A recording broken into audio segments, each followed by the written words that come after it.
가상금, 가상금은 뭐 큰 비중이 없으니까 체납 처분비의 뜻은 알고 넘어가야 되겠죠. 체납 처분비는 뭐냐 하면 이거예요. 내가 세금을 징수해야 되는데 자꾸 고지서 보내도 안 내, 독촉장 보내도 안 내. 그러면 결국 재산을 뭐 해야 되죠? 압류를 해야 되겠죠. 따라서 재산의 압류에서부터 보관 또 유지 비용 들어가겠죠. 그 다음에 이것을 경매공매 매각에 이르기까지에 들어간 비용, 요걸 우리가 체납처분비라 얘기합니다. 이건 뭐 할 때? 경매공매 매각 들어갈 때 빚잔치 하는 순서예요. 따라서 우리가 요걸 팔았어. 압류한 걸 10억에 팔았어.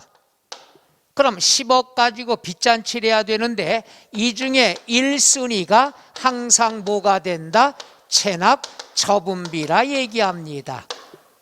처분비가 너 때문에 압류했어. 이거 압류재산 보관 유지할 때 관리비 많이 들어갔어. 매각할 때 수수료 줬어. 모두 1억이 들어갔다. 무조건 얘가 1순위야.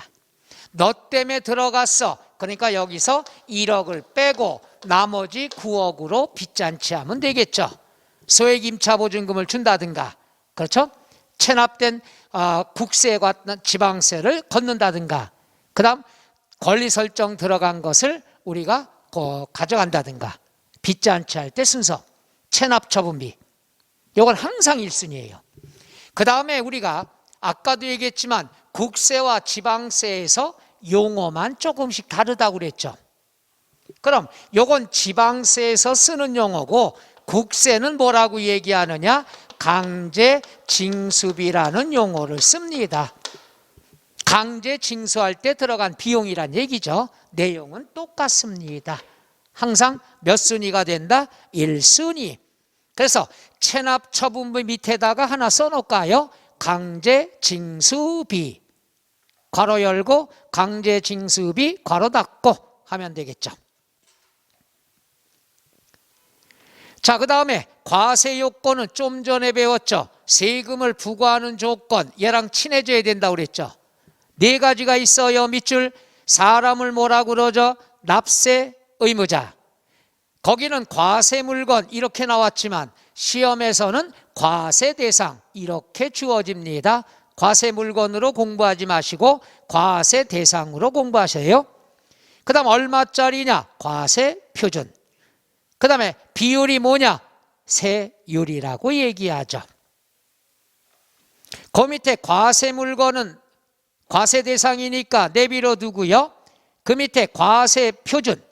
과세 표준이다 그랬으면은 여기다 볼게요. 공식 또 하나 한번 해볼게요. 공식. 과세 표준 곱하기 세율. 1시간에 한 번씩 요거 공식 나오죠. 과세 표준 곱하기 세율은 산출세액이 되는데, 보세요. 과세 표준이 뭐냐고 물어본다면 세금을 산출하기 위한 기초가 되는 자료. 세금을 산출하기 위해서 필요하다는 얘기죠. 과세 표준 알아야 세금 구하죠. 따라서 세금을 산출하는 기초가 되는 가액이라든가 수량을 얘기하죠. 가액으로 나오면 뭐라고 얘기하죠? 종가세. 수량으로 나오면 뭐라고 그러죠? 종량세라 한다는 것. 그래서 과세 표준의 뜻은 밑줄. 세액 산출의 기초가 되는 과세 물건의 수량, 면적 또는 가액을 말한다. 그래서 공식을 연상해서, 그러니까 공식을 먼저 보고 이해하면 쉬워요. 그냥 눈으로만 읽으면 어렵습니다. 그 다음에 밑줄, 시가 표준액. 앞에만 밑줄 쳐요. 지방세 과세 표준의 기초가 되는 가액. 그 다음에 기준시가는 밑줄, 국세 과세 표준의 기초가 되는 가액. 우리가 아까 이런 얘기했죠. 여기서도 똑같아요. 여기서도 국세와 지방세 용어가 조금씩 차이가 있다고 그랬죠. 바로 요 놈도 거기에 해당하는 거야. 지방세를 계산하기 위해서 표준이 되는 금액은 바로 뭐가 된다? 시가 표준액이야. 두 개가 다 공통점이 뭐냐? 과세 표준의 기초가 되는 금액이다. 기준금액이야. 기준금액인데 국세를 계산할 때는 기준시가란 용어를 쓰고 지방세를 계산할 때는 시가 표준액이란 용어를 씁니다. 그러니까 지방세 배울 때는 시가 표준액, 국세를 배울 때는 기준시가라는 용어를 쓰지 내용은 엇비슷하다는 얘기죠. 이런 거 있죠? 이런 거. 행정안전부 장관이 국토교통부 장관이 1년에 한 번씩 전국의 땅값, 전국의 집값, 기준금액을 발표하죠. 바로 그것이 뭐가 되느냐? 시가 표준액이란 얘기예요. 지방세를 걷기 위해서 발표하는 기준금액. 이게 바로 뭐가 된다? 시가 표준액. 국세를 계산하기 위해서 발표하는 전국의 기준가격, 이걸 기준시가라 얘기한다. 내용은 같아요. 이건 앞으로 계속해서 배우게 됩니다. 지방세 배울 때는 시가 표준액을 무지 배워요. 그 다음에 국세 배울 때는 기준시가를 조금 배웁니다. 내용은 똑같아요. 그래서 이런 거 하나 보셨나? 땅값을 치면은 개별 공시지가 들어봤어요? 그놈이 바로 기준금액이야. 지방세에선 걔가 시가 표준액이지 국세에서는 기준시가가 되는 거야. 그 다음에 집값이다 그러면 1년에 한 번씩 발표하는 전국의 집값, 개별 주택가격, 공동주택가격. 요게 지방세 계산할 때는 시가 표준액, 국세 계산할 때는 기준시가인데 요건 시가 표준액에 관한 게 올해 시험에 출제가 됐습니다. 처음으로 독립된 문제로. 그래서 나중에 여러분이 지방세에서 배우게 되겠죠. 그 다음에 세율이라는 것은 우리가 밑줄, 비율, 끝 이렇게 공부하시면 되는 거죠. 자, 그 다음에 뒤로 넘어가서 표준세율이 나와 있습니다. 표준세율이다 그러면 밑줄, 정부 또는 지방자치단체가 국세 또는 지방세를 부과할 경우에 통상 적용해야 될 세율. 그런데 밑에 줄에 그 밖에 특별한 사유가 있는 경우에는 이에 따르지 아니할 수 있는 세율을 말한다. 요거는 이렇게 공부하면 돼요. 여기는 국세, 지방세 나왔지만은 여러분은 지방세만 공부하시면 됩니다. 여기 보세요. 지방세다 그러면 취득세, 등록면허세, 재산세를 세 가지만 콕 찍어 공부합니다. 그러면 지방세에서 사용하는 세율의 이름을 표준세율이라고 그래요. 얘는 특별한 의미가 없어. 그냥 명칭이야, 명칭. 이렇게 생각해요. 지방세에서 통상 적용되는 세율을 뭐라 그런다? 표준세율이라 한다. 근데 표준세율은 항상 탄력세율이라는 걸 적용합니다. 탄력세율. 그렇기 때문에 표준세율은 지키지 않아도 되는 세율을 말합니다. 이게 무슨 말이냐? 탄력세율의 뜻은 뭐냐? 탄력세율은 지방자치단체장한테 권한을 줬어. 야, 지방자치단체장아, 너 권한 줄게. 뭐냐?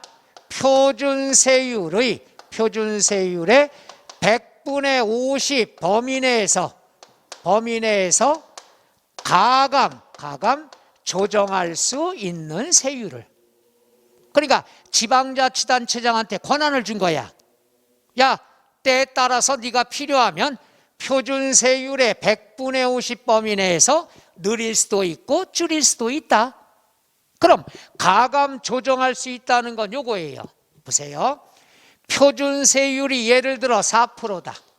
예를 들어 4%다 그러면 4%에 50%. 4%에 50%면 몇 프로일까요? 반이니까 2%죠. 2%를 갖다가 더해서 최고 6% 할 수도 있고 50%를 빼서 최하 2%로 가감 조정할 수가 있다 이거야. 누가? 지방자치단체장이. 그러니까 이 표준세율은 지켜야만 되는 세율이 아니라 탄력세율 때문에 지키지 않아도 되는 세율을 표준세율이라 한다. 다시 말해서 표준세율은 탄력세율 때문에 지키지 않아도 된다는 얘기죠. 가감할 권한을 줬으니까. 근데 이걸 사용하는 지방자치단체장은 거의 없어요. 왜 그러냐 하면은 따져봐요. 여기가 남양주시죠. 남양주 옆에가 어디죠? 구리시. 구리. 자, 여기 남양주에서는 안 되겠다. 우리 4% 갖고 힘들겠다. 6% 걷겠습니다. 세금을 많이 걷었어. 예산이 풍부해. 그러니까 가로등도 다 설치하고 보도블록도 바꾸고 일 많이 했어. 근데 다음번 선거에 떨어져. 왜냐? 일은 잘했지만 세금을 너무 많이 걷었어. 옆에 구리시 보니까 4% 걷었어. 비교되니까 떨어지는 거예요. 우리는 왜 세금이 더 많아? 또 우리가 남양주에서 4%가 세율인데 여기서 줄여서 2% 걷자. 인심을 얻자. 세금 조금 걷을게. 조금 걷었어. 최고. 옆 동네는 4%인데 우리 2%니까 우리 시장 잘하고 있어. 다음 선거에 떨어집니다. 왜? 예산이 없어. 가로등도 못 달아. 보도블록도 못 깔아. 그러니까 밤에 컴컴하고 범죄가 나오고 난리가 났어. 그럼 다음에 떨어지는 거예요. 그러니까 선거직인 지방자치단체장은 눈치 볼 수밖에 없다는 얘기죠. 세법상으로는 이런 권한을 줬어도 주변하고 같이 다닌다는 얘기예요. 그렇지만 세법상으로는 권한을 줬어.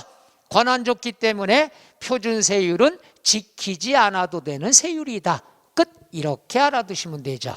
그래서 표준세율이라는 건 지방세를 통상 적용할 세율인데 특별한 사유가 있으면 표준세율을 따르지 아니할 수도 있다 없다? 있다가 된다. 그래서 표준세율 옆에다가 하나 써놔요. 탄력세율. 탄력세율이 작년 시험엔 지문이 2번 나왔습니다. 올해는 안 나왔고요. 앞으로 내년에도 탄력세율은 뜻을 알아둬야 되겠죠. 탄력 50% 범위 내에서 늘릴 수도 있고 줄일 수도 있다. 탄력세율이 된다.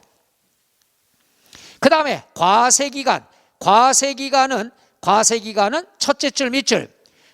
과세표준에 계산할 때 기초가 되는 기간을 말하는데 법인세 안 해도 돼요. 부가가치세 안 해도 돼요.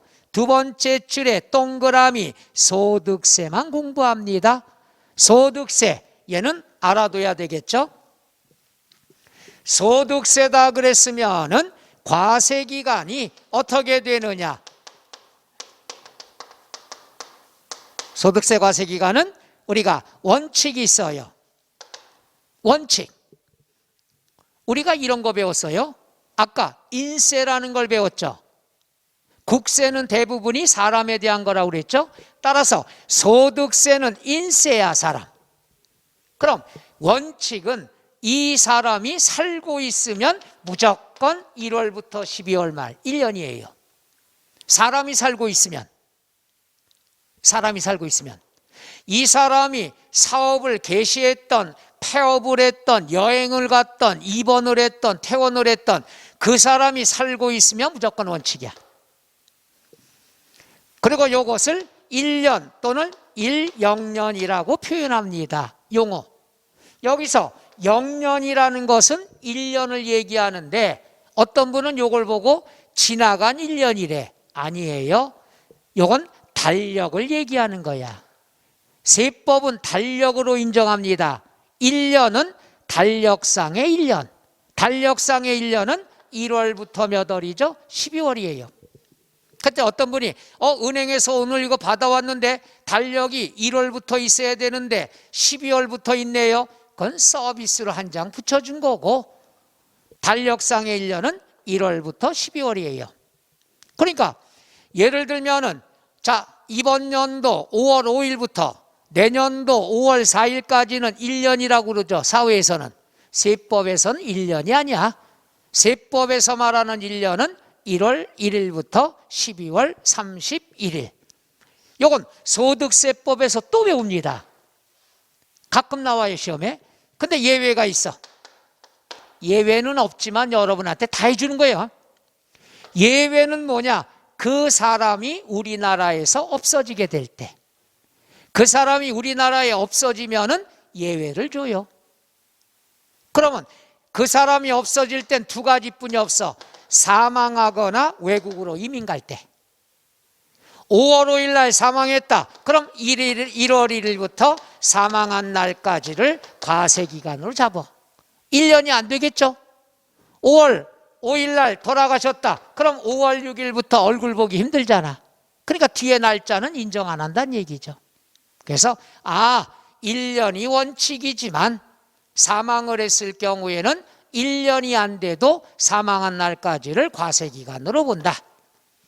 이민을 간다. 1월 1일부터 출국한 날까지를 과세기간으로 잡아요.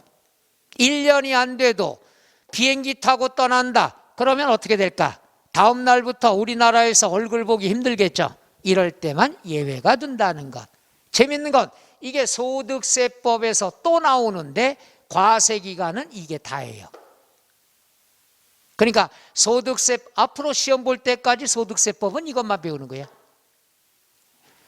원칙, 예외, 과세기간은 이것뿐이 없습니다. 그렇게 알아두시면 되겠죠. 그 다음에 여기 보세요.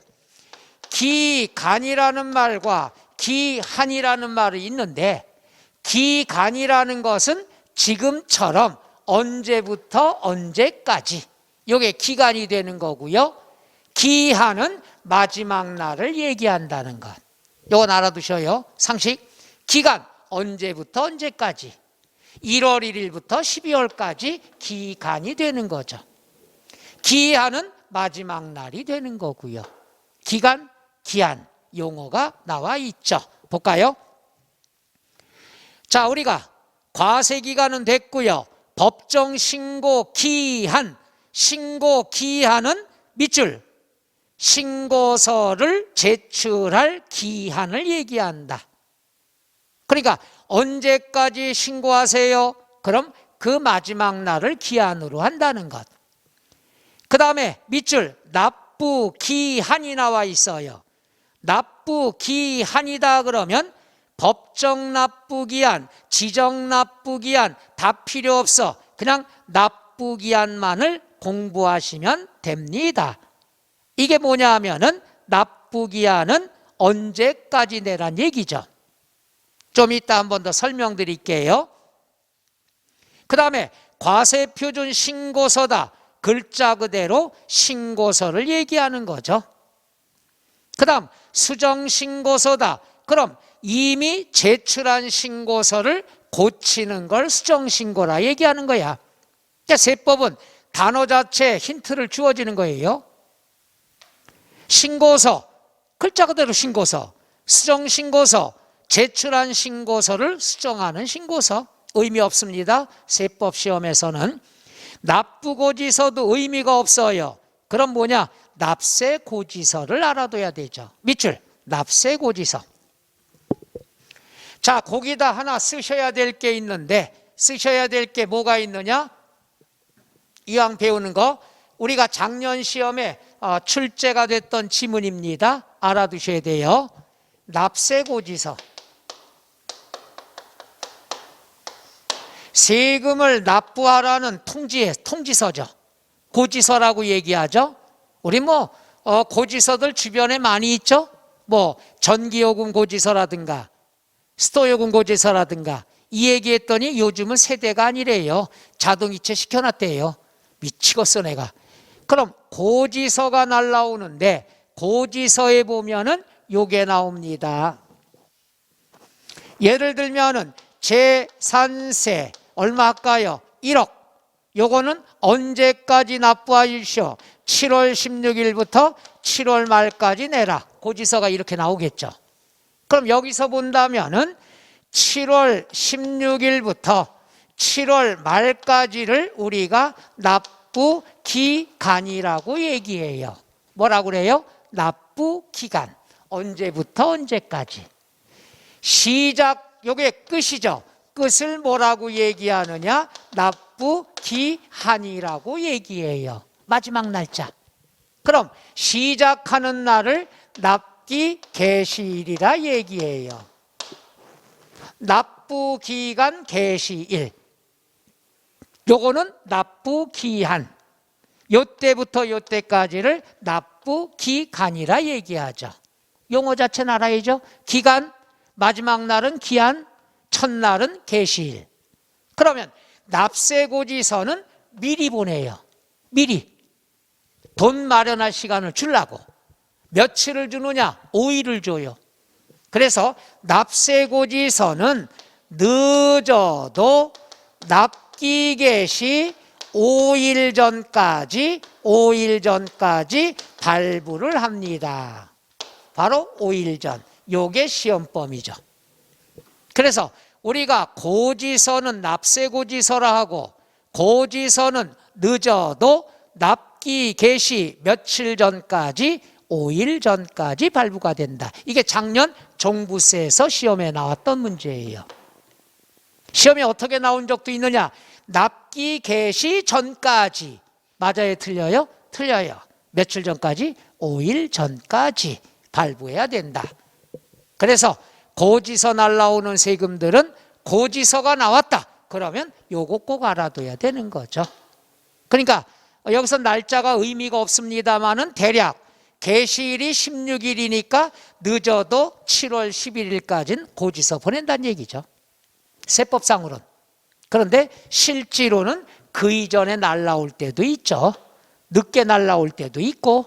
그래서 세법상의 문제는 납세고지서가 지문에 나왔다. 그러면 늦어도 언제까지 납기 개시 5일 전까지 발부를 해야 된다. 이 말은 돈 낼 시간, 돈 마련할 시간을 5일 준다는 얘기죠.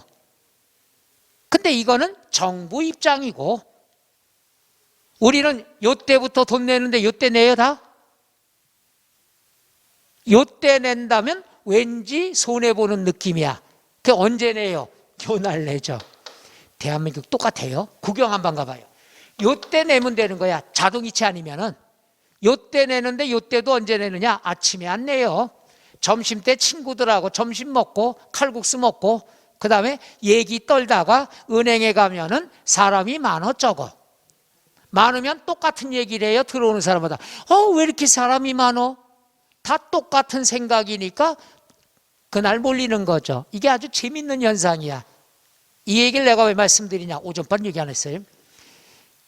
왜 얘기하느냐? 시험 공부하는 것도 전국의 수험생 마음이 똑같아. 여러분이 못하죠? 전국이 다 못해. 여러분 쉽다고 느끼는 건 전국이 다 쉬워. 참 묘하죠? 제가 전국을 다녀보면은 그런 걸 많이 느껴요. 똑같습니다. 그러니까 돈 내는 것도 전국에 똑같다는 얘기예요, 저분들이. 그래서 여러분이 뭐 하고 있다가 어려운 과목 단원이 있다. 이 한 권 중에서도 어떤 단원은 쉽고 어떤 단원은 어려워. 여러분이 어렵게 생긴다, 어렵게 생각한다. 그럼 전국의 수험생들이 다 어렵다고 느끼는 거예요. 어제 공법했지만 공법 첫 강인데 어려워요, 쉬워요? 예? 편했어요? 그럼 대단하신 건데? 이러면 대화가 우리 안 되는데. 어려웠는데요? 이래야지 전국이 다 어렵습니다. 이렇게 훈훈한 마무리가 돼야 되는데. 그럼 굉장히 잘하시는 거예요. 그럼 뭐 오래 걱정 없으시겠어요. 공법 전도가 편하다 그러면은 다른 과목들은 잘 넘어가겠죠. 자, 그래서 우리가 이렇게 나오는데 이런 것들이 다 시험에 나오는 거다. 그래서 납세고지서 옆에다가 하나 써놓을까요? 납세고지서 옆에다가 요거 늦어도 납기 개시 5일 전까지 발부. 납기 개시, 늦어도 납기 개시 5일 전까지 발부해야 된다. 이렇게 알아두시면 되겠죠. 그럼 요 내용은요, 납세고지선 오늘 배웠고 끝나냐? 노후, 재산세 때 또 배워요. 그걸로 끝나냐? 노후, 종합부동산세에서 또 나와요. 그래서 세법은, 부동산세법은 앞쪽이 어려운 거예요. 오늘, 다음 주, 다다음 주까지가 많이 어려운 거. 그 다음부터는 딱딱 끊어서 배우니까 했던 내용이 복습되는 게 많이 있을 거예요. 그 처음이 힘듭니다. 자, 그럼 그 다음 나와 있는 것, 오전바는 여기까지 했어요. 그 다음 쪽은 신고납부부터는 다음 주에 배울 겁니다. 그럼 여러분 이걸로 끝나냐? No. 오전바는 했는데 여러분 안 해드린 거 있어. 시간 남으면 이렇게 해드리려고. 어디를 보시냐 그러면은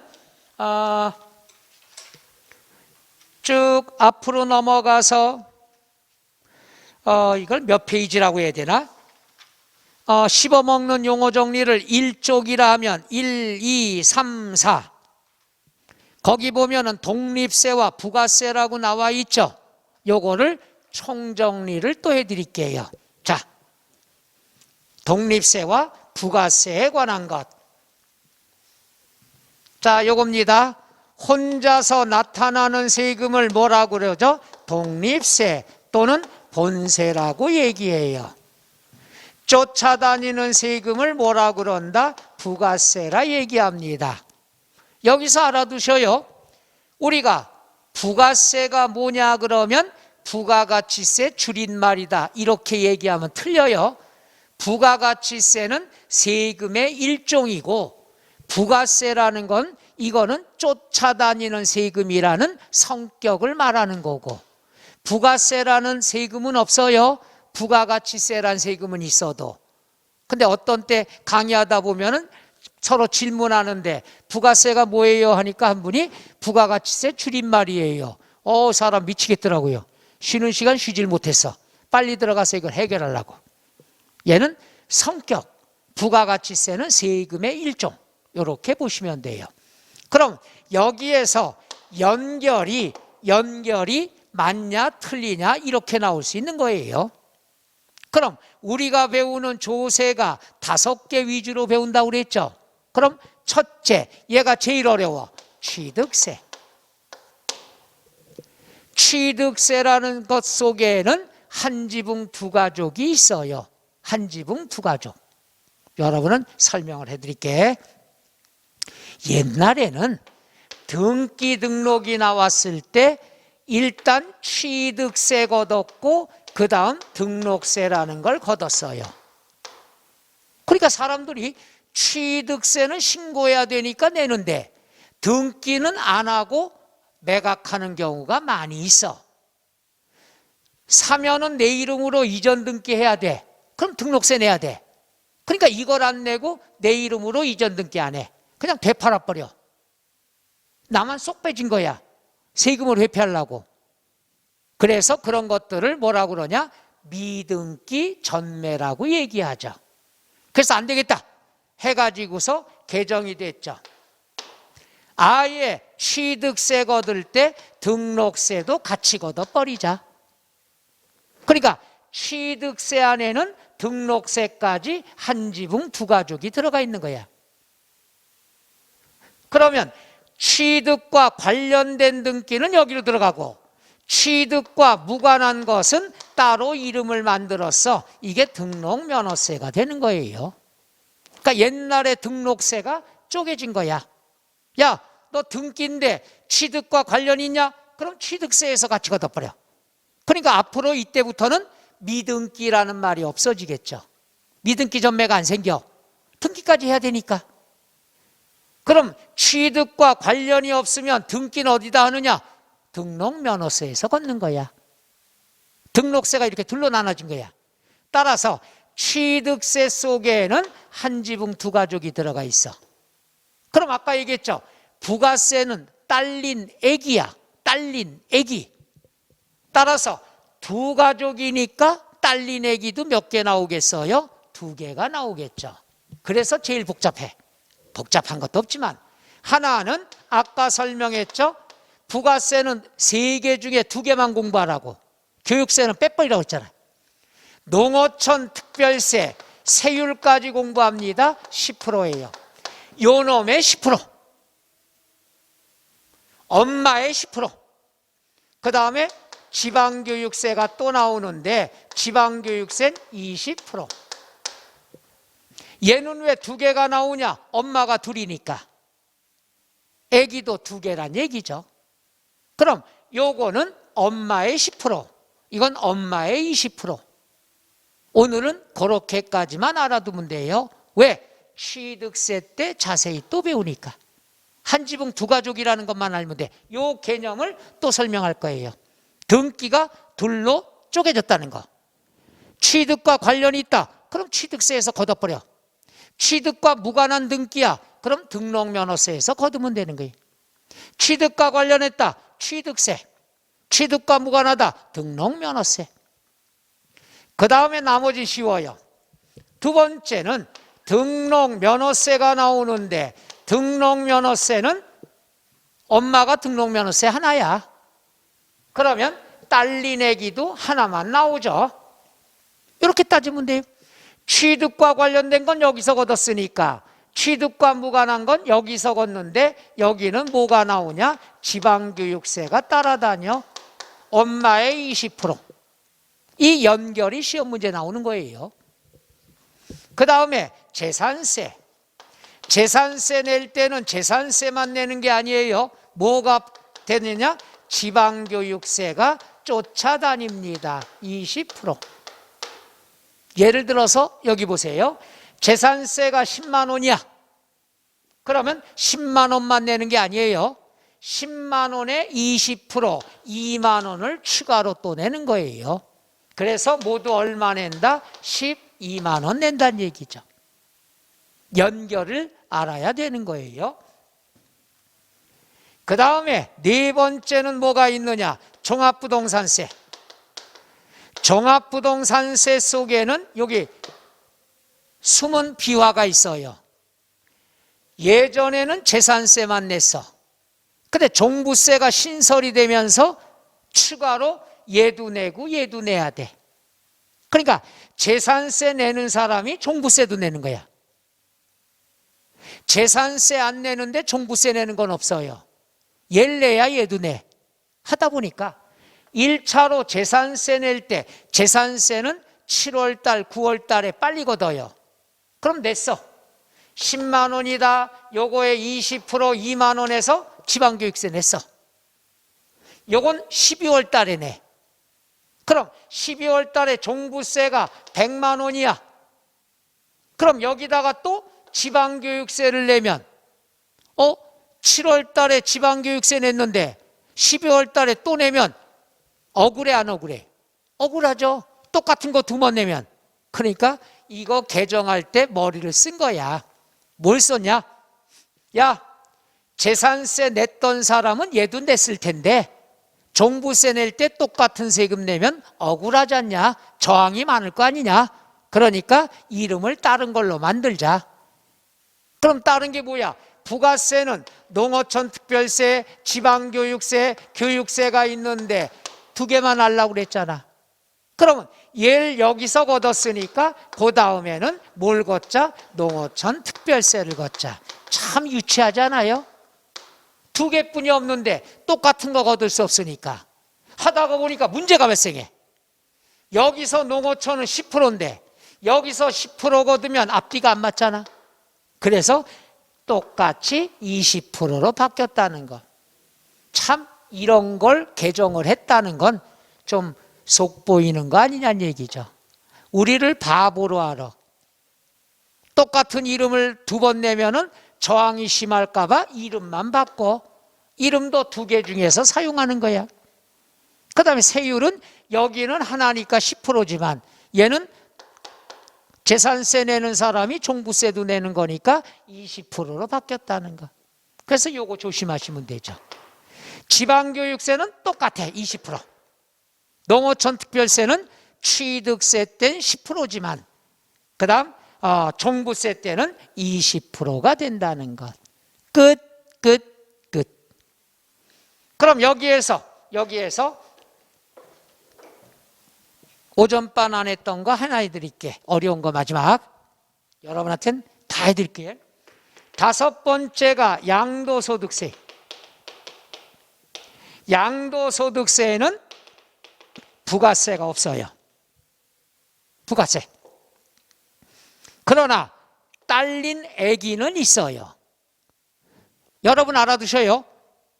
종합소득세, 양도소득세, 소득세는 항상 딸린 아기가 지방소득세예요. 10%.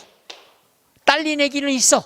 근데 얘는 부가세가 아니야. 얘는 독립세예요. 그러니까 얘도 옛날에는 부가세였다가 개정이 됐어. 그러니까 소득세는 지방소득세가 10% 딸린 아기는 있지만 얘는 부가세가 될 수 없다. 얘는 뭐다? 독립세다 얘기죠. 어려운 거예요. 그럼 시험이 어떻게 나오냐? 오지선다야. 1, 2, 3, 4, 5. 그럼 답은 몇 번이 될까? 5번이야. 왜? 문제가 뭐라고 나올 거냐? 부가세 연결이 잘못된 것은 얘는 부가세가 아니야. 독립세니까. 말뜻 이해 가시나? 요 지방소득세는요, 여러분이 느낄 거예요. 여러분의 하나 상식 물어볼까요? 월급 타실 때 원천징수하죠? 그럼 뭐 상식 물어볼게요. 월급에서 원천징수하는 게 몇 개 있을까요? 여러분 그냥 회사를 다 믿는구만요. 자동이체 되면 되나 보다 하고. 4대 보험 중에서 3개를 띄죠. 4대 보험 중에서. 괜히 물어본다. 오전반도 안 하던 짓을. 뭐냐? 이제 세법 배웠으니까 월급에서 띄는 게 뭐가 있는지 알아야죠. 하나는 건강보험료. 두 번째 고용보험료. 실업급여 타야 되니까. 그 다음에 국민연금. 그죠? 그 다음에 산재보험은 여러분이 부담하는 게 아니죠. 그래서 4대 보험 중에서 3개만 원천징수해. 여기에다가 뭘 띱니까? 소득세, 근로소득세. 근로소득세가 소득세야. 근로소득세만 떼요? 노후. 10% 지방소득세도 띄죠. 한번 명세 써보세요. 바로 이거예요. 그러니까 소득세는 항상 소득세의 10%를 또 띈다는 얘기예요. 2번 띈다는 얘기죠. 그래서 항상 따라는 다닌다. 딸린 아기는 해당이 되지만 얘는 부가세가 아니라 뭐가 된다? 독립세가 된다. 여기까지 알아두시면 되는데 하나 상식적으로 해볼게요. 이거예요. 복권 당첨돼 보신 적 있으시나? 물어본 내가 잘못이지. 저는 이제 매주 삽니다. 이 다니는 지역마다 거기서 사요. 다니는 지역마다. 오늘도 샀어요. 오늘 청강에 오느라고. 어느 지역이 내가 맞는가? 다 안 맞아. 근데 한 지역에서 5만 원짜리 2번은 된 적이 있어요. 여기는 모릅니다 이제. 요거야. 복권이 당첨이 됐다. 3억까지는 소득세가 20%예요. 그러면 20% 띄는 게 아니라 여기에 지방소득세가 몇 프로냐? 10%예요. 얘는 요 놈의 엄마의 10%야. 엄마의 10%니까 몇 프로죠? 2%죠. 왜 20%의 10%가 2% 되는지는 질문하지 말아요. 이거 설명하느라 오늘 밤새. 그럼 22% 띄어. 1억으로 하죠. 계산하기 좋게. 그럼 얼마가 돼요? 2,200만 원 세금 떼. 그럼 내 통장에 7,800만 원 들어오는 거예요. 이제 세법 배웠으면 복권 당첨될 때 대비도 해야죠. 주는 대로 받지 말고 계산해야죠. 그런데 100억짜리다. 3억을 초과하면 소득세가 30%예요. 그럼 지방소득세는 얘 엄마의 10%니까 3%야. 그럼 세금을 33억을 띄는 거예요. 그럼 내 통장에 얼마 들어와요? 67억 들어오죠. 이 얘기를 설명했더니 어떻게 되느냐? 한 분이 무슨 세금이 33억이에요? 이건 부정적인 생각이야. 33억 세금이 아깝다는 생각하지 말고 꽁돈 67억 들어오는 거예요. 제가 당첨되면 50% 세금 떼도 괜찮아. 당첨이 안 될 거니까. 그렇죠? 이 정도는 상식 알아둬요. 그래서 소득세는 무조건 지방소득세가 따라는 단위지만 얘는 부가세 성격이 아니라 독립세 성격이 됩니다. 그래서 실무 하나 얘기해 드릴게. 여러분이 나중에 사업을 합니다. 합격하셔서. 그럼 옛날에는 종합소득세를 하나를 세무서에 내면은 이것까지 같이 신고해. 그럼 세무서에서 요거는 지방세니까 세무서에서 받아가지고 지방자치단체에 돌려줍니다. 다 해줬어. 근데 얘가 독립세가 된 다음부터는 어떻게 됩니까? 얘 따로 신고해야 돼요. 얘는 세무서에다 신고해야 돼. 그 다음에 딸리 내기는 세무서가 아니야. 지방세니까 구청에다가 신고해야 돼요. 이게 작년부터 이렇게 바뀐 거예요. 그러니까 작년은 첫 해라서 세무서에 공무원이 다 나와가지고 해줬어. 올해부터는 여러분이 해야 되는 게. 다만 시기를 예한 다음에 한 달 뒤로 연장을 해줬어요. 왜? 독립세니까 따로따로 신고하는 게 원칙 아니냐? 맞는 말이죠. 부가세는 따라다니니까 여기에다 신고하면 지들끼리 알아서 해주는 거고. 이렇게 어려운 실무까지 설명을 해드린 거예요. 오전밤보다는. 배려를 제가 참 잘하죠?